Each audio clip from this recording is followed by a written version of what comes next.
سلم لاوضه خزين او اوضه حارس ايا يكن، هتكون ايه بالسلم بتاعها.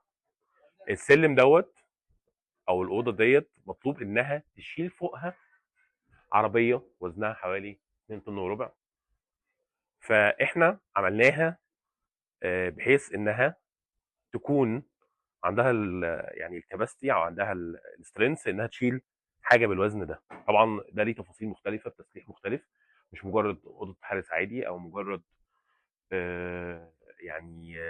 حاجه مخزن اوضه خزين وخلاص، لا، هو مشايه هتشيل فوقها عربيه. ممكن اوضح لكم ده من فوق.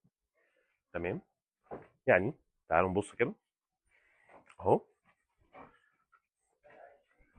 المفروض ان عربيه زي اللي واقفه ممكن تكون بالوزن ده كده، بالوزن ده، تدخل هنا وتقف على الارضيه ديت.